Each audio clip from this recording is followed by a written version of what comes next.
How many? Sean hesitated a second. 4. 5 if you count me wetting twice during the movie. 5 accidents. Sean, are you even trying? Of course I am. It's just, I always have to pee in Professor Forder's class, and he never lets anyone go to the bathroom. Then I took a nap and had an accident then, and I didn't want to miss the movie. Classes and naps are fine, but a movie? You can miss 5 minutes of a movie to go to the bathroom. So, you used 4 pull UPS today.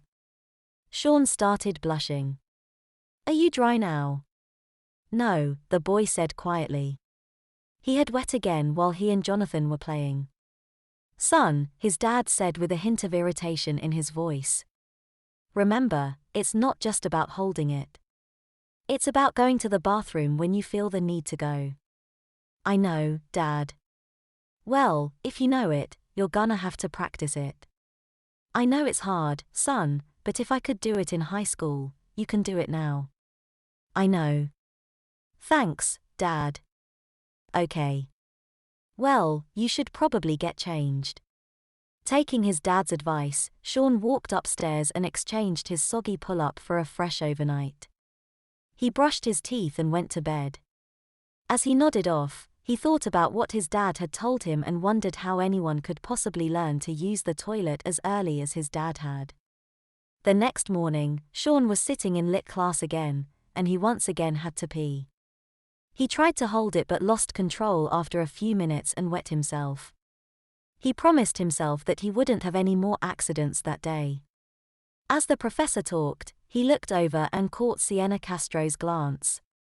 She smiled slightly, and he quickly smiled back as a tiny spark passed between them. She turned her attention back to the teacher, and Sean glanced down at her nicely rounded ass.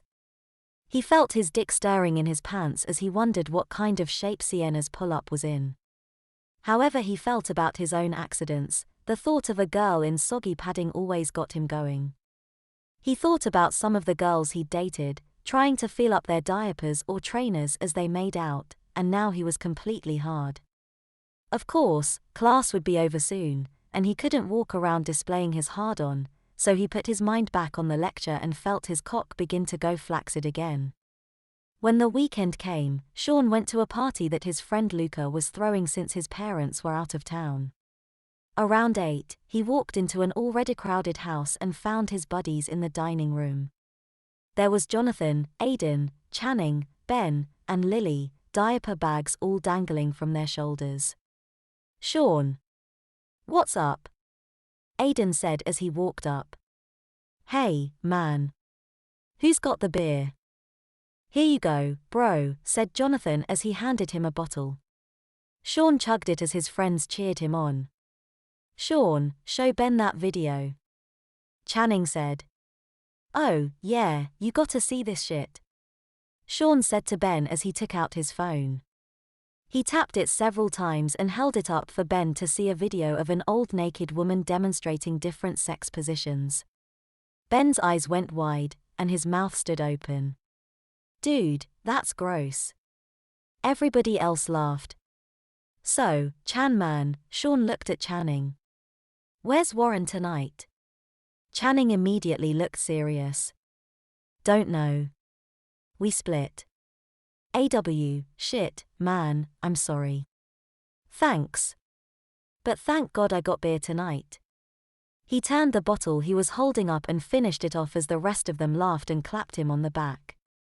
Fuck Warren. Lily said. He's no fun anyway, so serious all the time. He was in underwear at, 16, her voice dripping with sarcasm. He probably would have been fighting people to use the toilet tonight. Actually, he always wears an easy up when he drinks, Channing said. But why are we still talking about his stupid ass? Speaking of trainers, I'll be back in a minute, guys, Aiden said as he walked off towards a bathroom. It was a well-known and accepted fact that in general, everybody at college parties wore training pants whether they were trained or not. Most of the kids there were drinking, which always increased the likelihood of an accident, and of course, those who weren't fully trained didn't have much control over their bodily functions to begin with. Rather than fighting over the limited toilets, 3 in Luca's house, everybody just went in their pants and used the bathrooms and bedrooms to change when they needed it. In fact, like empty beer bottles, the number of wet and messy training pants in the trash the next morning was a symbol of the quality of a party. A host who had a lot of used pool UPS in the trash the next morning could brag about having thrown a really awesome party. And Luca was doing very well so far. All over the house, kids were drinking, talking, laughing, and dancing. In the living room, a large group sat around in their trainers and t-shirts having a holding contest. A group of stoners sat off to the side getting high, some of them completely oblivious to what was happening in their pants. The host was out back at the pool, sometimes swimming, sometimes hanging out around the pool in his easy-up swimmer. A group of others was out there with him, playing in the pool or standing around the yard in their swimming trainers. A small changing station had been set up in one corner of the yard with a screen to provide privacy while guests slipped into fresh pairs. The scene inside the house wasn't completely different, as several of the kids had left their pants off after changing so it would be easy to change when they got more drunk, less coordinated, and wet again. Sean didn't drink very much. He was content just to abandon responsibilities and expectations and watch the fun happen. All around him, people were acting like kids again, hanging out and relaxing without worrying about using the bathroom. A few feet away from him, a girl looked down to check her easy up, although he could have told her from where he was standing that it was wet. A guy behind her suddenly grabbed his crotch, a move that everybody knew meant he had just started peeing. He glanced around and saw the old quarterback from his high school squatting and red-faced with the effort of pooping. One girl had a wet spot on her shorts where she had leaked. At that moment, Sean felt pressure in his own bladder and immediately let go, feeling the pee flow soak into the padding. He went to change after he wet again about an hour later and hung around the party until about 1 the next morning when he drove home, wet once more. Wednesday morning, Sienna caught his eye in class again. She was hanging around as he walked out into the hallway. Maybe it was the fact that he was actually dry for once, but he felt more confident this morning. He walked up smiling and greeted her enthusiastically. They chatted for a minute before he finally said, "Hey, if you don't have plans Friday, you wanna do something?" She smiled. "Sure, what's your number?" He gave it to her, and she said she'd text him later so they could decide what they wanted to do. Excited but slightly nervous, he rushed off to the bathroom and up to the first urinal. He unfastened his pants, pulled his pull-up down, and let go. Once empty, he pulled his trainer back up and walked to his next class. Friday night, something turned out to be just grabbing a pizza and hanging out for a while at a little place downtown. Sienna was wearing a tight pair of jeans and a shirt that rode up a little, which made it hard for Sean to concentrate on what she was saying as he would catch glimpses of pink tinting from time to time. She was very pretty, thin, and with long, dark hair that had a healthy shine. She immediately put him at ease, and his nervousness vanished. "What's interesting to me is how different people deal with all these different conditions," she said. Sean hadn't known that she was pre-med, but he had known that she was smart, and he was glad to see her putting her brain to good use. "So you're really all about taking care of the patient?" he asked. "Yeah. Okay, maybe not all about it," she confessed with a smile. "The money and the challenge are good too, but it's great to make this connection with people. They trust you to help them, and there's just something really special about that." He smiled at her as he realized what a big heart she had, a love of people and a helpful, nurturing personality. He immediately felt an attraction to her that went beyond physical, although that was certainly still there as well. As they talked, they discovered they had similar tastes in movies, TV, and some music, and the more they talked, the more Sean found that he liked this girl. They talked and laughed for a little over 2 hours. Neither of them got up to use the bathroom during that time, leaving Sean to wonder as he left if Sienna was as wet as he was. When he got home, he walked by Mason's bedroom, where his mom was changing his little brother for bed. "Hey. How'd it go tonight?" she asked when she heard him walk by. "It was good," he said with a little shrug. "Did you kiss her?" Mason said in a snotty voice. Sean rolled his eyes. "No, we just talked." "Struck out, huh?" the boy said with a slight giggle. "Mason, that's enough," Mom said. She tucked him in and handed him his little stuffed raccoon. "Good night, sweetie. Call us if you need anything." Walking out of the room, Mom picked the conversation up again. "You like this girl?" "Yeah," Sean said. Mom smiled. "Cool. Are you going to ask her out again?" "Yeah." "Good luck." She stretched up to him and gave him a little peck on the cheek. Sienna texted him as he was getting ready for bed, and they went back and forth for a while before he drifted off into the night. A few days went by, and they were still talking on a regular basis.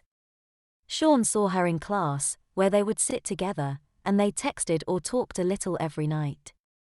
They went on their first real date a week after the pizza parlor. Almost all kids who were still training lived with their parents, and Sienna was no exception. That night, he drove to her house and rang the bell. It opened a moment later to her bright smile. "Hey. Come in." He returned the smile and stepped inside, commenting on how good she looked and how nice the house looked when he saw her mom standing there. "Thank you, Mrs. Castro said. "You can call me Diane. It's so nice to meet you. Come in and sit down." They moved into the living room, where Sean and Sienna sat side by side on the sofa, with Diane across from them. "So, Sean," the mom said, "do you have a major yet?" He nodded enthusiastically. "I'm studying computer engineering." "Oh, great choice. Such a huge industry, you'll be able to go anywhere." After they'd been chatting for several minutes, Sean began to feel a familiar tingling. Do you mind if I use your bathroom?" "Of course not," Diane said. "It's just over there. And Sienna, you should probably run upstairs and go one more time before you guys leave." The kids peed, then met Diane in the foyer, where she told them to have a good time and sent them on their way. And they did have a good time. They ate, they talked, they laughed. They both excused themselves to use the bathroom. And finally, after what seemed to Sean like a very short time, they got back in his car, and he drove her home, slowly. Outside her house, he leaned over and kissed her, and they both tingled all over. They sat staring at each other for a moment before, smiling, she said goodnight with a promise to talk later. He got a message from her on his way home asking if he wanted to do something the next day. He listened as his phone, which had automatically set itself to driving mode, read the message out to him and wished he could say yes, but he dictated back a message saying that he had to keep his little brother for the weekend. She sent him a reply saying, "AW, how sweet. Have fun, and good night." Once home, he found his family curled up on the couch. "How'd it go?" Dad asked. Sean smiled coyly. "Okay." His mom and dad smiled back. Mason gave him crazy eyes and said, "Did you kiss her?" With a proud look on his face, Sean looked directly into his little brother's eyes and said, "Yes, I did." Then, he turned and walked upstairs, closing his bedroom door behind him. He tossed his bag onto the floor and kicked his shoes off. Stopping at his mirror, he stared for a minute, then closed his eyes, trying to remember the way her lips felt on his. All he could remember was the smell, sweet but not overpowering, that hung about her and the feeling he got when he touched her. At that moment, the only thought in his mind was that he wanted her, and she was all he wanted. He felt his dick growing in his pants, and he started rubbing himself. He pushed down on his pelvic muscles and felt his bladder begin to empty, making the gels of his pull-up wet and slippery. He laid down on his bed and slowly rubbed himself through his trainer, thinking about Sienna. When he was done, he laid back and sighed pleasantly. After a bit, he got off the bed, undressed, and tossed his used trainer into his old diaper pail, which now held wet and messy pool UPS when he had accidents. He walked into his bathroom and started the shower, lazily cleaning himself up. Sean toweled off, slipped on an overnight, and crawled into his sheets. The next day, Mom and Dad left late in the morning on their little getaway. Sean had watched his little brother many times, so this weekend was no big deal for any of them. After lunch, he took Mason out into the warm summer air, and they ran around the backyard throwing water balloons at each other. They had been playing for a while when Mason suddenly stood still and looked absent, as if he were deep in concentration. Sean, of course, had no doubt about what his brother was doing, so he wasn't surprised when he heard the boy give a little grunt. After a minute or so, he looked at Sean with a big grin on his face. "That's a big one," he said wickedly. Like most little boys, he took great pride in being gross. But Sean was used to changing Mason's dirty diapers, so he could handle cleaning him up, although it was unpleasant. When he was done, Mason wanted to leave his pants off, so Sean tossed them aside. Then they watched a movie and played some games. Up until the video games were started, Sean had paid attention to his body, but once he was distracted, it wasn't long before he wound up wetting. He grabbed his crotch when it started to happen, but of course it was too late. Mason noticed and said, "I guess it's your turn to change."